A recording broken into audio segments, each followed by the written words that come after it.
US లో doctor గా స్థిరపడాలని అనుకుంటున్నారా? అయితే అతి తక్కువ ఖర్చుతో ఎగ్ప్లస్ తో సాకారం చేసుకోండి. సార్ నమస్తే అండి. నమస్కారం. వెంకటేశ్వర గారు, డిపార్ట్మెంట్లో మీరు బై ఛాన్సా బై చాయిసా రావడం? వచ్చిన తర్వాత మీరు కరీంనగర్ జిల్లాలో ఎక్కువ పనిచేస్తున్నప్పుడు మూవ్మెంట్ ఎలా ఉండేది? ఆ మూవ్మెంట్ని ఎదుర్కోవడానికి ఏ విధంగా ఫుడ్ పెట్టడం కానీ ఇంటెలిజెన్స్ పెట్టడం ఎలా చేసేవారు?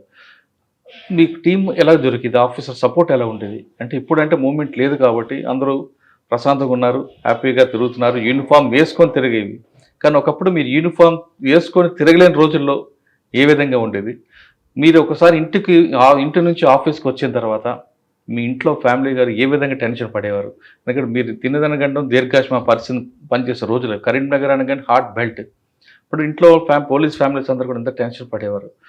మీ మీ కెరీర్ ఈ విధంగా రావడానికి మీ అబ్బాయి కూడా సివిల్స్ రాయడం, ర్యాంక్ సాధించడం వెనక మీ కృషి కన్నా మీ మేడం కృషి ఎక్కువగా కనిపిస్తుంటుంది. కాబట్టి ప్రతి పోలీస్కి సంబంధించిన భార్యలే కష్టాలు పెట్టి ఈ విధంగా వస్తుంది.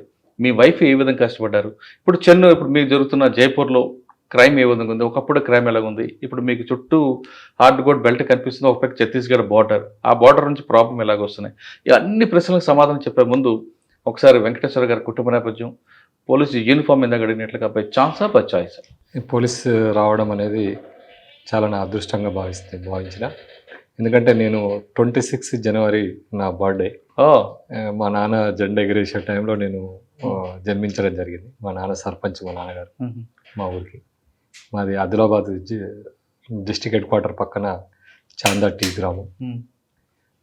దాంతో నేను చిన్నప్పటి నుంచి కూడా పోలీస్ ఆఫీసర్ కావాలన్న దృఢ సంకల్పం ఉండేది. ఆ దృఢ సంకల్పంతోనే నేను ఆదిలాబాద్ వరకు డిగ్రీ చదివిన తర్వాత పోస్ట్ గ్రాడ్యుయేషన్ నేను వరంగల్లో చేశాను. వరంగల్లో నేను కాకతీయ యూనివర్సిటీలో చేసేటప్పుడు కూడా మా ఫ్రెండ్స్ అప్పుడు మావోయిస్ట్ ప్రభావం చాలా ఉండేది. ఆల్మోస్ట్ ఆల్ యూనివర్సిటీ అంతా కూడా హబ్బు కదా, వాళ్ళ సింపథైజర్స్తో ఇది ఉన్నా కూడా ఆ టైంలో కూడా వాళ్ళని నేను వ్యతిరేకించేది. అంటే మీరు అగెనిస్ట్ నేషన్ అన్న దీని మీద ఎప్పుడు కూడా భారత వ్యవస్థ మీద, భారత రాజ్యాంగం మీద ఒక దృఢమైన నమ్మకంతో చిన్నప్పటి నుంచి నేను ఇది కావడం జరిగింది, బ్రాటప్ కావడం జరిగింది. దానికి అదృష్టంగా నేను ఎస్ఐగా సెలెక్ట్ కావడం నేను మా పూర్వజన్మ పుణ్యం, మా అమ్మ నాన్నల కృషి.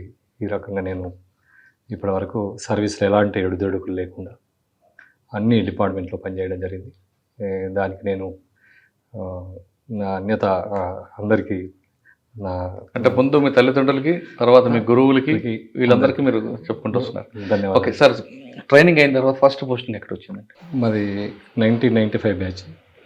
16 ఆగస్టులో ఆంధ్రప్రదేశ్ పోలీస్ అకాడమీలో ఫస్ట్ బ్యాచ్ మాది.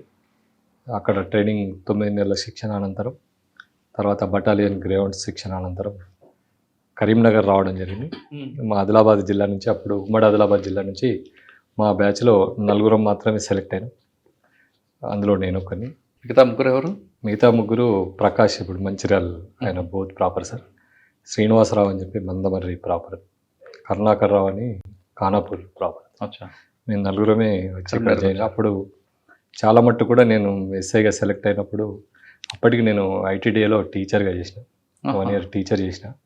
అందరూ కూడా మా అమ్మ నాన్న ఎవరికి కూడా ఇష్టం లేదు. అప్పుడైతే మావోయిస్ట్ ప్రాబల్య ప్రాంతం, ఇంక్లూడింగ్ మా ఆదిలాబాద్ కూడా చాలా ప్రాబల్యమైన ప్రాంతం. ఇంద్రవెల్లి అవన్నీ కూడా మా పరిసర ప్రాంతాలే. మా అమ్మ నాన్నకు అసలు ఇష్టం లేకుండే, అసలు పోలీస్ కావడం ఇష్టం లేదు. అయిపోయింది కదా, ఒక గవర్నమెంట్ నౌకరు దొరికింది, మన వ్యవసాయ కుటుంబంలో ఏదో ఒక ఉద్యోగం ఉంటే సరిపోతుంది కదా అని చెప్పి మా నాన్న కానీ మా బంధువులు కానీ చాలామంది పోవడం ఇష్టం లేకుండే. నేను టీచర్ ఉన్నప్పుడే పెళ్లి చేసుకున్నా, ఇంక్లూడింగ్ మా మామగారికి కూడా ఇష్టం లేకుండే. మా మామగారు కూడా ఎప్పుడు తరచూ ఊళ్ళో అనవసరంగా అమ్మాయిని పోలీసు వాళ్ళకి ఇచ్చామని ఫీల్ అయ్యింది. ఆ సందర్భంలో యాక్చువల్గా నా అదృష్టం ఏంటంటే నేను పోలీస్ కాకముందే పెళ్లి చేసుకున్నాను, లేదంటే పిల్లలు ఇచ్చే పరిస్థితి, అట్లాంటి పరిస్థితులు. మళ్ళీ పోయి కరీంనగర్లో అప్పటికి పోత్కపల్లి అటాక్ అయింది మేము పోయే ముందు. తర్వాత చాలా పోలీస్ స్టేషన్ల మీద ఫైరింగ్లు జరిగినాయి. రెగ్యులర్గా పోలీస్ క్యాజువాలిటీ రెగ్యులర్గా జరిగింది. దానిలో భాగంగానే మేము ట్రైనింగ్ అయిపోయిన తర్వాత పెద్దపల్లిలో ప్రొబేషనరీ చేసి ఫస్ట్ పోస్టింగ్ జగిత్యాల డివిజన్లో పెగడపల్లి అనే పోలీస్ స్టేషన్లో విధులు నిర్వర్తించినాం. సార్ మీరు పెద్దపల్లి ట్రైనింగ్ అయిన తర్వాత Peddapalli first posting Peddapalli probationary. Professional. అప్పుడు ఎవరు ఎస్పీ ఎవరండి కరీంనగర్? ఇప్పుడు సురేంద్రబాబు ఎస్పీ గారు. ఏం నేర్చుకున్నారు ఆయన దగ్గర? సురేంద్రబాబు గారు చాలా మంచి నాలెడ్జ్ పర్సన్, చాలా డెడికేటెడ్ పోలీస్ ఆఫీసర్. మేము చూసిన దానిలో ఒక డిపార్ట్మెంట్కి ఆయన ఆనిమిత్యం. ఆయన ఒక ఎలిగేషన్లో నన్ను పిలిచి నాకు ఒక 15 నిమిషాలు క్లాస్ ఇవ్వడం జరిగింది. మీకా? మీ మీద ఎలిగేషన్? క్లాస్ ఇచ్చి అప్పుడు కొత్త ప్రొబేషనర్ ఎస్ఐగా ఒక క్లాస్ చెప్పడం జరిగింది. ఆయన చెప్పింది ఇప్పటికి కూడా మాకు జ్ఞాపకం ఏంటంటే class? Law is grey. Law ఒక బూడిద రంగులో మన దగ్గర ఉంటుంది. It can be tune white, it tune dark. మన చేతిలో లా ఉన్నది. లా మన చేతిలో పెట్టడం అనేది రాష్ట్రపతి తర్వాత మనకే ఆ పవర్ ఉంటుంది. కాబట్టి మనం దాన్ని సక్రమంగా యూజ్ చేయాలా.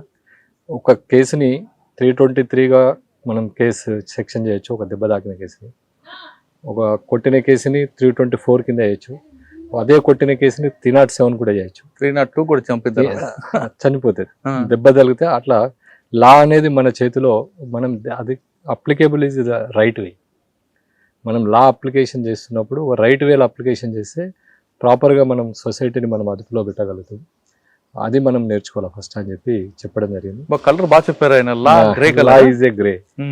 ఆ గ్రే అనేది మనం it can be tune white or dark. దాని సిచ్యువేషన్కి అనుకూలంగా మనం ఇది చేసుకుంటే మీ ప్రొఫెషనల్గా మనం చాలా సక్సెస్ఫుల్ అవుతాం. ఎప్పుడైతే లాని మనం పర్ఫెక్ట్ యూజ్ చేస్తామో ఖచ్చితంగా పర్ఫెక్ట్గా పోలీస్ ఆఫీసర్ అవుతారు. అని ఆయన ఒక 15 నిమిషాల క్లాసు నా జీవితంలో ఎప్పుడు కూడా ఇప్పటికి కూడా మర్చిపోదు. ఓకే. తర్వాత అండి ట్రైనింగ్ అయిన తర్వాత ప్రొబేషనర్ అయిన తర్వాత ఫస్ట్ పోస్టింగ్ పెగడపల్లి పోయినప్పుడు కూడా సార్ పోస్టింగ్ ఇచ్చింది కూడా సురేంద్రబాబు సారే.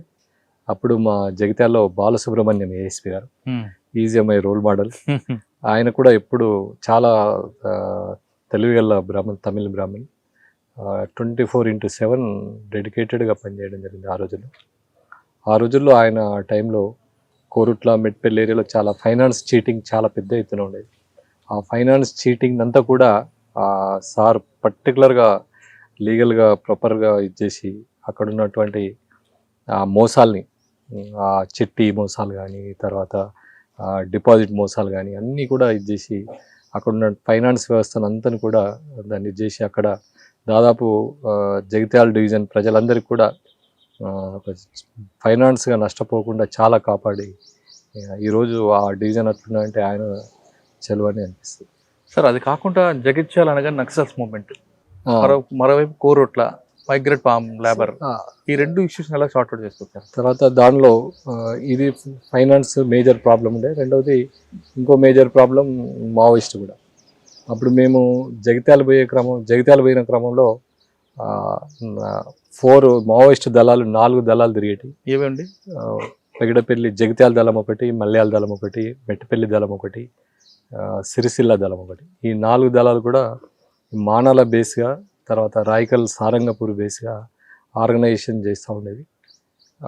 వీటి మీద కూడా ఎప్పుడూ ఆ దళాల పైన మనం నిరంతరంగా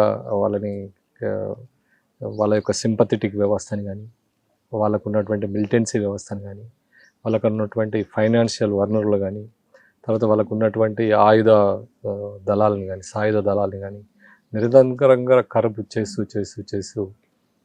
2004 వరకు జగిత్యాల డివిజన్లో మేము మావోయిస్ట్ని ఒక రకమైన వాళ్ళు చెప్తున్నట్లుగా జగిత్యాల సబ్ డివిజన్లో అంటే దొరల పెత్తందారుల పోకడు ఉండేవా, లేదంటే ఏదో తుపాకీ పట్టుకోవాలని ఇంటెన్షన్తో వెళ్ళేవారు?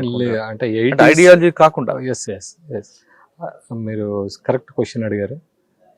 మేము పోయిన కొత్తలో మేమంతా కూడా ఆదిలాబాద్ నుంచి పోయిన క్రమంలో చాలామంది దొరతనాలు, దొరగడీలు అన్నీ కూడా ఉండేటివి. బిఫోర్ 85 to 95 అంతకంటే ముందు కూడా చాలా రకాలైనటువంటి భూస్వామ్య వ్యవస్థ, ఒక ఫ్యూడల్ వ్యవస్థ అక్కడ ఉండేది. ఆ వేళ్ళు ఊడుకున్న ఫ్యూడల్ వ్యవస్థని మామూలుగా ప్రజాస్వామ్యయుతంగా ఎదుర్కోలేక అప్పుడున్నటువంటి చదువుకున్న యువకులు కొంతమంది ఈ ఫ్యూడలిజాన్ని వ్యతిరేకించడానికి, ఈ దొరతనాల్ని భూస్వాములకు వ్యతిరేకంగా కొంతమంది ఈ సాయుధులై అప్పుడున్నటువంటి మావోయిస్టు దాన్ని యూజ్ చేసుకొని దున్నేవాడి కన్నా భూమితోని చాలామంది ఈ పల్లెలకు వెళ్దాం పద అని చెప్పేసి వాళ్ళు ఇచ్చిన పదంతో జగిత్యాల జైత్య యాత్ర నుంచి కూడా మావోయిస్టు పీపుల్స్ ద్వారా ఫౌండర్ కూడా అక్కడ అయినాయి కాబట్టి గణపతి ఆర్గనైజేషన్ చాలా స్ట్రాంగ్ ఉండేది. చాలామంది యువకులు మేము పోయిన కొత్తలో మినిమం ప్రతి ఊరు నుంచి 2-3 యూజీలో ఉండేది, ఒక 15-20 మంది మిలిటెన్సీ యాక్టివిటీలో ఉండేది. దాదాపు విలేజ్ మొత్తం కూడా 80% విలేజ్ సింపథెటిక్గా ఉండేది.